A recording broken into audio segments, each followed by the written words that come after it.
Okay, so to start with, the screenshot for the front of this video is one of my stalkers. Him and I guess about 4 of his friends are some of the people who get onto my YouTube channel to harass me, and I block them. They make another account. I block them again. When they've been blocked, well, then they post up a bunch of videos on their thing trying to razz me, a bunch of stuff.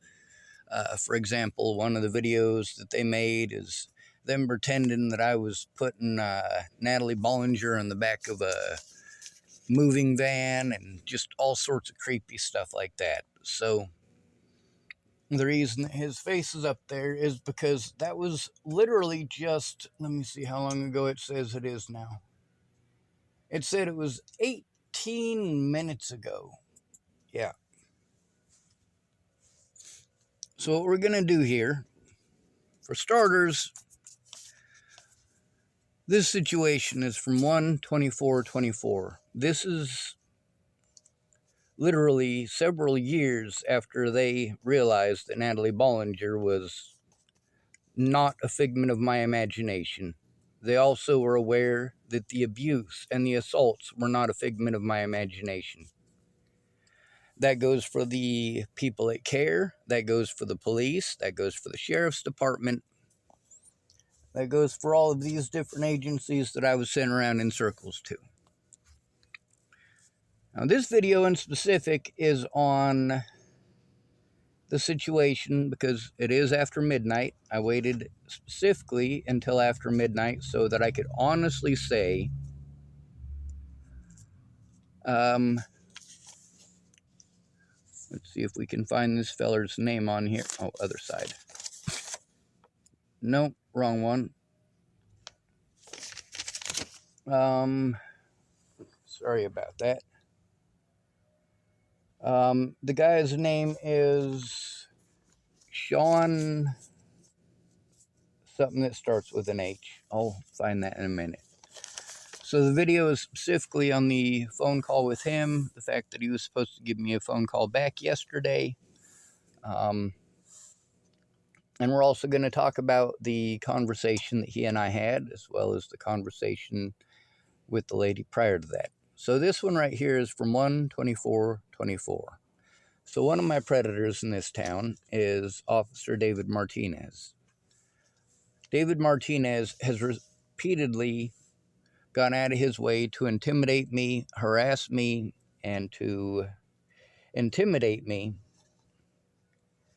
There's 3 officers together who have done exactly the same thing, and the police do this as a show of force when you try to turn in a police officer. What they will do in order to show you that there's nothing that you can do about it, they let the officer that you're trying to turn in arrest you. So on my YouTube channel, those of you who have been following, you've gotten to see some of the assaults. You've gotten to see some of the threats. There's a lot of them. You've gotten to see the evidence of people threatening harm against my friends and family. You've gotten to see, well, quite a bit. You've gotten to see a lot of stuff from TFCC and just a little bit from CARE. You've gotten to listen to some of the conversations. Now, do I want to post this stuff on YouTube? No, I don't. Why do I? Because I'm not given another option. They claim I have these other options, but I don't. The other options that I have when a mandatory reporter doesn't do their fucking job requires me to have a lot of money, and I'm a disabled person on a fixed income because I am legit disabled. Their own paperwork from Catherine Cius at TFCC shows that they were aware that I was disabled when I first got here. Now, on 1/24/24, what had happened there? Well, I had gotten a protection order against Andrew Wolnez, and, well, same thing that they did with Natalie Bollinger's protection order, they did with mine. See, although I wasn't allowed to go to my court against Natalie Bollinger, I was prevented from doing so. and that situation is used to harm me everywhere I go. The fact is that the police and the courts, when Natalie put down a safe address and a safe phone number, they gave that directly to me. I didn't know that that existed until after she was dead, by the way, and you guys should really listen to that story because it's pretty important.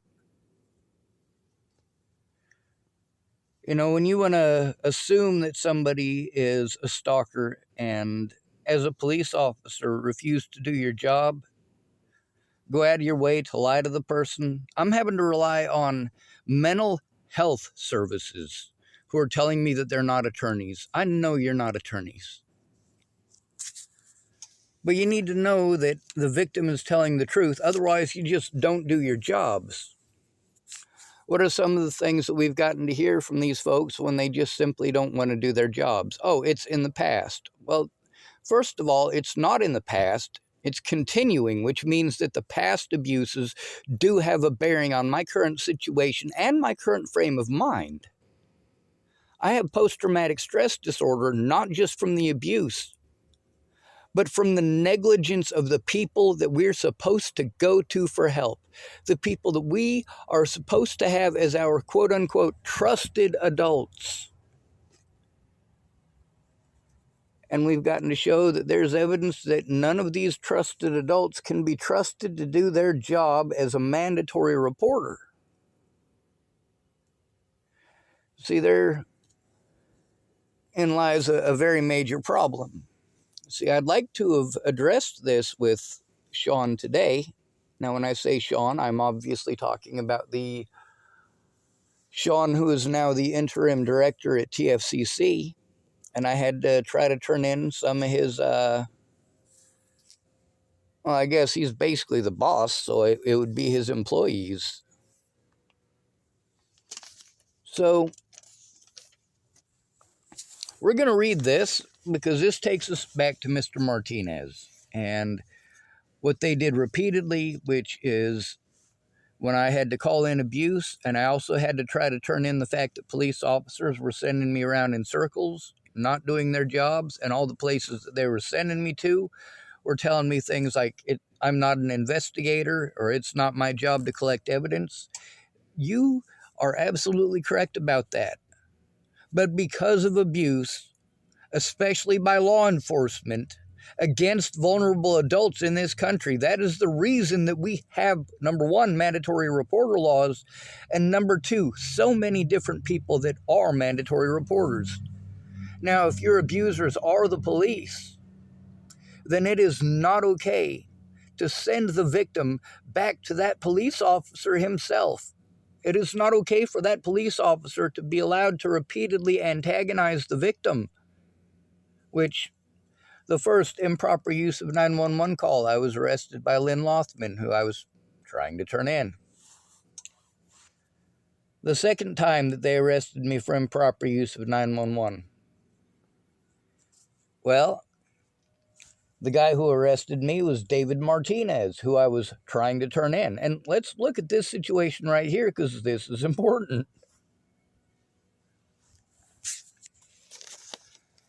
So when I got the protection order against Andrew Wolnez, I put a safe phone number down. I put a brand new phone number down. Damn nearly. No, I take that back. I had not yet gotten the new phone. So the number that I gave them was a number that Wolnez did not have. Now, after this situation, which I'm going to read to you now, this helps to show the safety issues that exist here, the reasons that I have every right to be afraid. This isn't paranoia. This is apprehension because these people keep doing this. The police have a lot of dirty tricks that they can do to prevent you from showing evidence in court. One of those dirty tricks is calling you mentally ill and trying to insinuate that you are schizophrenic and delusional. Another one is by arresting you. If they can get a mental health person to claim that you are trying to harm yourself or others, even if that is not the truth, well, that's another way that they can take away your evidence and make it their word versus yours, which your word isn't going to get heard. A police officer's word is going to be assumed to be the truth because you're called mentally ill. Now, right here, this is a witness to something that there was actually a lot of witnesses to, and there's a video of. On 1/24/24, it says, on January 24th, 2024, Lori Craig bared witness to an interaction between Mr. Schultz and officers Fitzgerald and Martinez in front of Safeway. This is because I got over 2,000 restricted calls that started immediately after Molnez was served with papers. So, yeah, that doesn't take much to figure out who was sending these thousands of restricted calls. And you've gotten to see evidence of that on my channel as well. In the last few days, we've posted up a lot of videos of evidence that we need these people to see. Now, one of the things that they do is they make it difficult to get in contact with them or to send them evidence. If you don't have their email address and you don't have a phone number, you can't send them nothing. And even if you have their phone number and you send them stuff, they'll either say that they can't see it or they legit can't see it. And either way, either event, it's not that I'm not trying. It's that their issues on their end are making it impossible. So it says that this happened in front of the Safeway. And then it says, here, I'm sorry about this. At approximately 10:20 a.m. on the above-mentioned day, Officer Fitzgerald arrived to speak with Sean regarding an incident that had happened the previous night. And also, I want you to know, this is around the same period that they busted my windows in. And we'll show some evidence of that, too. Dialogue was easy between the two until approximately 10:40 a.m. when Officer Martinez arrived. Sean was still speaking to Officer Fitzgerald when Officer Martinez decided to interject over the top of the conversation. Both Sean and Officer Fitzgerald were frustrated regarding this. Officer Martinez then started talking over Sean and loudly repeated his name until Sean became so frustrated he walked away. Officer Martinez and Fitzgerald then turned the conversation to Nathan, who was intermediary. At 10:50, the conversation ended. Now, Nathan tried. Okay, he really did. He didn't know what was going on, which is because I didn't get to talk to him about the situation beforehand. And the other thing is that Martinez was just going to keep on talking. It was time to walk away. At that point, Officer Martinez had shown that he didn't care. The things that I need help with to turn this stuff in, well, I'm not getting that assistance, so I'm having to try to do this myself, and I'm having to do it through PTSD, and we're only writing down the first stage of PTSD responses here, by the way. So if I exhibit any of the trauma responses, what is going to happen to me? Well, I'll be treated like I'm schizophrenic and victimized further for having a PTSD reaction to being assaulted and having my life threatened and my friends and family's lives threatened. Now, this thing from Lori. It's important. I got a lot of stuff just like this from across the country that police officers didn't care about, didn't want to look at. Repeatedly, when I went in with stuff that was handwritten by people or even typed up on their computers by people trying to make some sort of a statement about this, they kept on saying, I don't know who to turn it into. I don't know who to talk to. Well, we're going to have to call some places, but we have to do it together or we're always going to get blown off. That's another issue with the PTSD thing, is that it's not just the abuse. It's the way that I'm treated when I try to turn in the abuse. The assumption that it must be a delusion. Because police officers in Colorado and Nebraska, prior to this situation, did not want to admit that they made mistakes. And a lot of other mandatory reporters that I had gone to had made the same exact mistakes. I needed a friend or family member to look at the fact that this stuff is going on and turn it in with me so I don't get treated like it's a delusion. But it seemed that none of my quote-unquote friends or family could wrap their minds around that most simple of tasks. That is what you need to do to protect a disabled person who has to turn in abuse. So I was in jail for 14 days for improper use of 911. They just ignored me while I was in there and antagonized the situation, trying to push the suicide thing and resulting in situations where I literally did not need to be put into the chair. I was calm. They were talking to me. I should not have had to self-harm to get them to stop ignoring me. I am a human being, whether I'm incarcerated or not. And I was trying to turn in abuse, and all they were interested in doing was trying to paint me as some sort of a delusional asshole, and they know exactly what they're doing. Okay, this is not their first rodeo either. They know exactly how to blow off victims that are locked up in their facility. They know exactly how to cover for their fellow officers and deputies who are lying out their ass.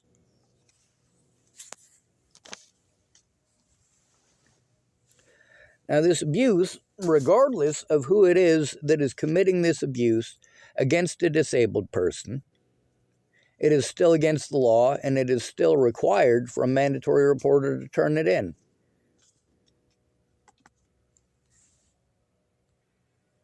All right, so that shows the day that I had to get a new phone. Here's the situation with the investigator with one of the, what do you call them, public pretenders. He typed to me, "Sir, I'm still waiting for my investigator to get reimbursed. The Oregon Public Defense Commission currently has a massive delay in processing reimbursements. Once it clears, we'll be able to make more preparations for trial. Do you have any questions in the meantime?" And after that, it was just a game back and forth between this guy and his investigator. They didn't do any investigating. I finally got frustrated with this situation and I tried to turn it into the courts. How do you think I was treated? By the way, the public defender in this particular situation was Benjamin Fishberg. Okay, so here's some pictures of my car. My windows bashed out. My car door couldn't even close. I had to use my seat belt to hold my door closed when I went out and had to do chores. That's what was done to my vehicle. I also had people kept on dumping garbage around my car, which really sucked. Sometimes people would drop garbage, sometimes it was cans, sometimes it was just piles of their stuff. And that's over at the library parking lot, by the way. But it had actually been broken behind the Safeway. I get treated like these are delusions. I tried to turn this stuff into the police. Officer Sadler, matter of fact, who was the third officer out of these situations that arrested me on false charges. And they are false charges. No victim should be forced to do such desperate things. There's my fist next to one of the rocks they put into my car, and that's the little rock. Okay, there's a lot of stuff here. Which, is this a threat? So this is about half my paper evidence. All right, so that's the evidence that I had beforehand. So the lady here, her name is not actually Amanda Kayak, but there's more than one recording with him saying that he's going to run me out of town. I tried to explain what's going on with this. I do have a lot of stuff from her.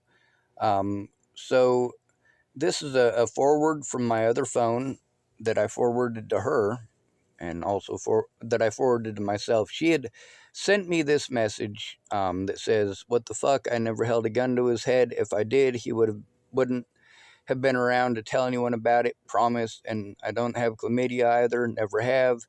He is just mad because I turned him down and caught into his stupid dirtbag game he plays. He didn't steal her gun."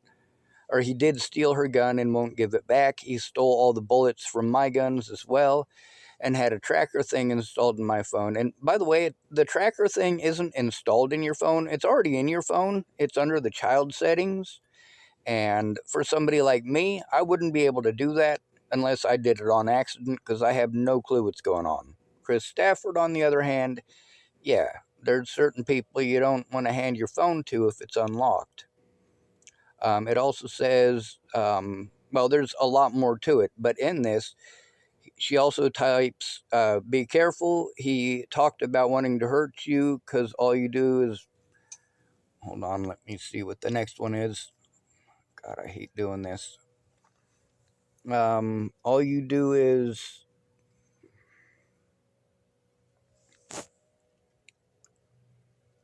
bitch and talk a bunch of crazy shit, and that the girl you talk about was trying to get away from you because you stalked her. I didn't believe him, just so you know. She pretended I stalked her. Now, that's a lot different than claiming that somebody raped you or molested you for a fucking goddamn certain. She never made those claims, and the guy who killed her is in prison, by the way. She typed, I didn't believe him, just so you know. I sensed your kindness. He told my kid's dad a bunch of lies and tried to break my boyfriend and I apart.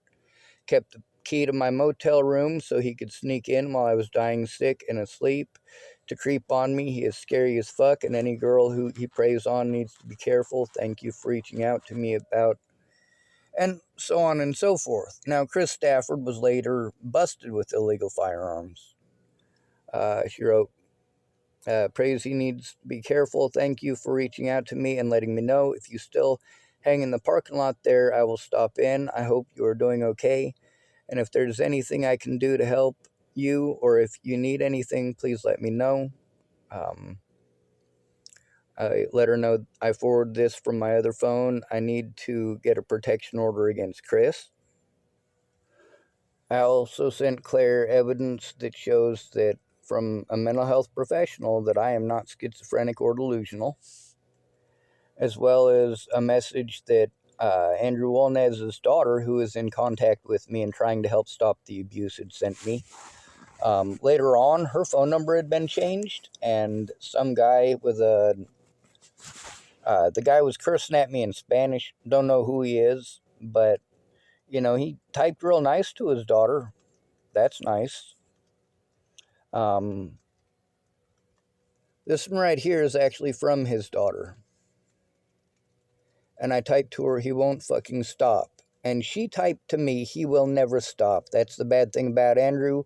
Once he's locked in, it's hard for him to stop. He did this to my little brother and his mom.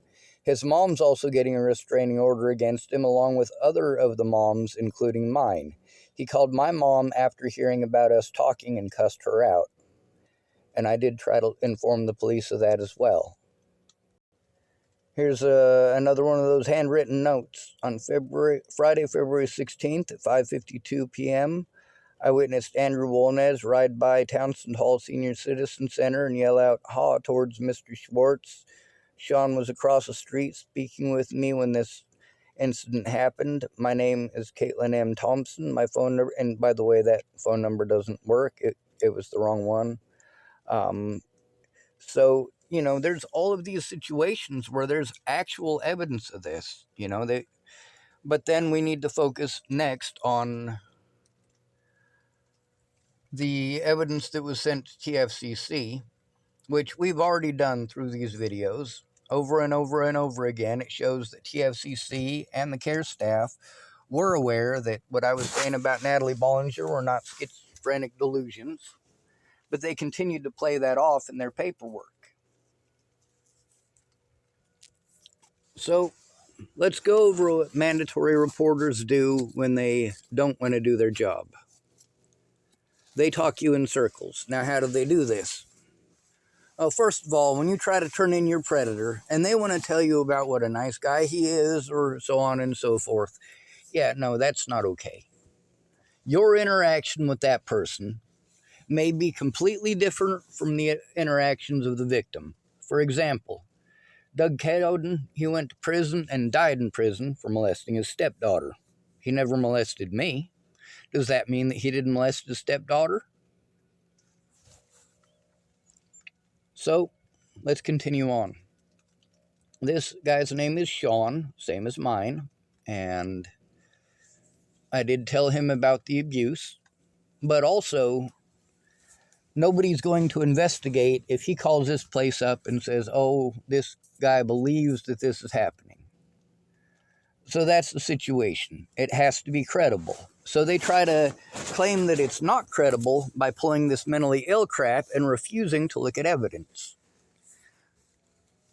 Every one of these mandatory reporters will do this because they don't want to do their job as a mandatory reporter. What they want is for me to continue going back for housing that I'm not getting. There's a lot of stuff in here, and we're going to take a look at it. Give me a second. Oh, me attempting to send stuff to Neubauer. Sorry, I'm scrolling through my phone. So we've gotten to see on multiple occasions where me trying to turn in evidence of abuse, they can see the evidence of abuse, and this lady, Kylie, wanted to pretend that these threats against me, and you can see they typed my name wrong on this one. Obviously, that is not a threat towards the guy who is the interim director at TFCC. Those are actually threats against me, and there's quite a few of them. Not only that, all right, because we got to see evidence already, and we got to see all of this. Well, not all of it. We didn't go through every single piece. But we get to see here, this is a threat against my life. Don't get me confused, man. I ain't no fucking PC. I'll stab you right in your fucking eyeball and show your fucking ass. So they pretended. It was still going. I apologize for talking over the video. Now let's scroll. Well, I guess we can do this too, because I showed multiple pictures of this as well.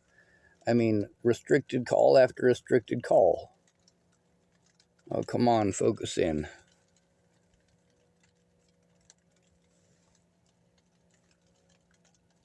See, these are all to the supposed investigator at TFCC. By the way, no investigator has ever come to actually look at the evidence, not even once. I have tried, they refuse to look. They say, it's not our job to gather evidence, or it's not our job to investigate.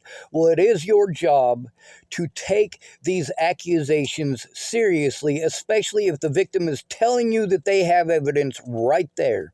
And we have recording after recording after recording of these people refusing to look at evidence across multiple states and multiple jurisdictions. See this one right here, 70 calls, 70 restricted calls, and all of these calls are in the same day. These are all within a couple hours of each other. Well, I take that back.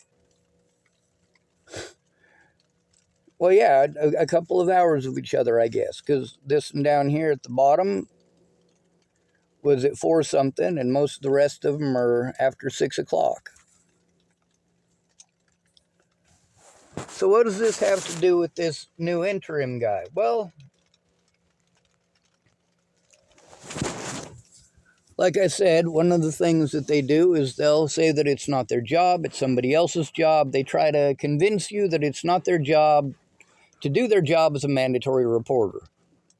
Now, if they look at the evidence, then they absolutely have to turn it in. But if they don't look at the evidence, they get to pretend that it's a delusion. And that is literally the only thing that they can do at that point.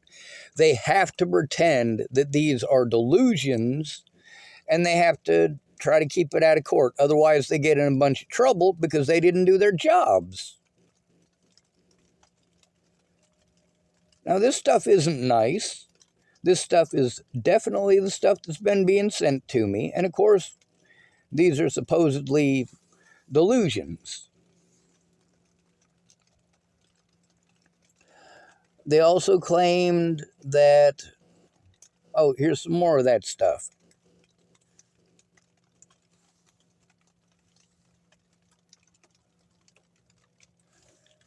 And here's some more.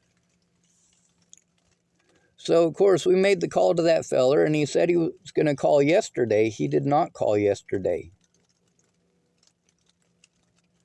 And these people are, of course, telling me to go kill myself. This is exactly what I was typing to her as well. Hey, this is the stuff that people are typing at me. This is the stuff that people are sending to me. This is the stuff that people are obviously saying to me as well.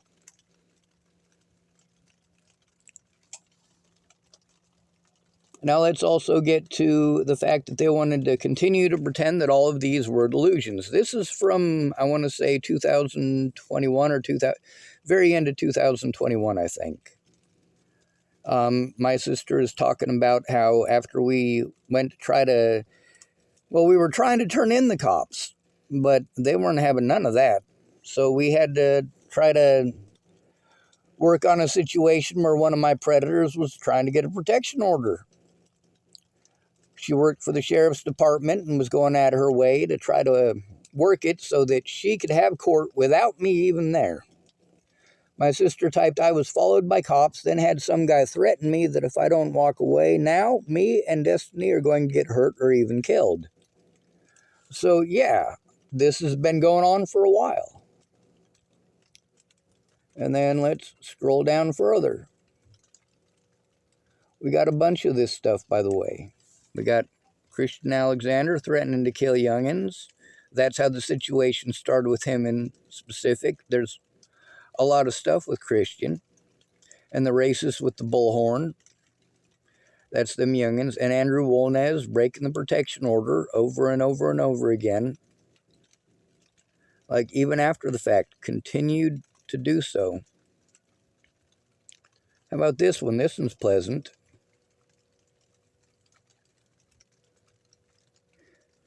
He even pretends to be Claire Jordan.